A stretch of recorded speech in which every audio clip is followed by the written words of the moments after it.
நாம் ரோட்டு கடை காளானை வீட்டில் செஞ்சு பார்க்க போகிறோம். வாங்க பார்ப்போம்.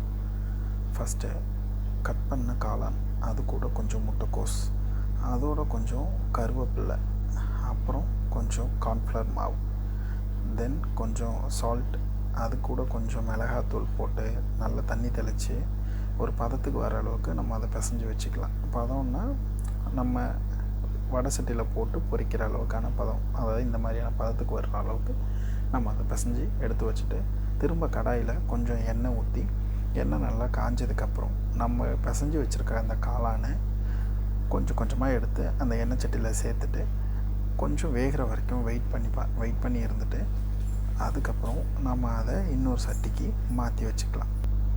இதை மாதிரி மாற்றி வச்சதுக்கப்புறம் இன்னொரு பாத்திரத்தில் கொஞ்சம் எண்ணெய் விட்டு அது கூட வெட்டி வச்சுருக்க வெங்காயத்தை போட்டு கொஞ்ச நேரம் வதக்கிக்கலாம். வதக்கிட்டு அது கூட இப்போது 2 ஸ்பூன் இஞ்சி பூண்டு பேஸ்ட், அது கூட கொஞ்சம் கருவேப்பிலையும் போட்டு நல்லா வதக்கிக்கலாம். வதக்கிக்கிட்டு மிளகாத்தூள், மிளகுத்தூள், கரம் மசாலா, சிக்கன் 65 மசாலா, கொஞ்சம் சால்ட், அது கூட 2 டேபிள் ஸ்பூன் தக்காளி சாஸ் சேர்த்து இதேமாரி நல்லா வதக்கிட்டு அதில் ஒரு 1/2 லிட்டர் பக்கம் தண்ணி ஊற்றிக்கலாம். தண்ணி ஊற்றி இதையும் நல்லா மிக்ஸ் பண்ணி விட்டு கொஞ்சம் கொதிக்கிற வரைக்கும் ஒரு 2 நிமிஷம் வெயிட் பண்ணிங்கன்னா அது நல்ல கொதி நிலை வரும். அந்த டயத்தில் நம்ம ஏற்கனவே வறுத்து வச்சுருக்க அந்த காளானெல்லாம் எடுத்து இதில் சேர்த்துப்போம்.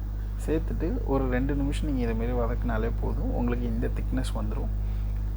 இன்னும் ட்ரையாக வேணுனாலும் இன்னும் கொஞ்சம் நேரம் வதக்கிட்டு அதை ஒரு குட்டி பிளேட்டுக்கு மாற்றி நம்ம டேஸ்ட் பண்ணோம். உண்மையாகவே சூப்பராக இருந்தது. ரோட்டு கடையோட நம்ம வீட்டில் செய்கிறது ஹைஜீனிக்காகவும் நல்லாவும் இருந்தது. டாப்பிங்ஸ் ஆனியன், அப்புறம் மல்லித்தலை போட்டு வீட்டில் எல்லாருமே சாப்பிட்டோம். எல்லாருமே நல்லா இருக்குன்னு சொன்னாங்க. நீங்களும் ட்ரை பண்ணி பாருங்கள்.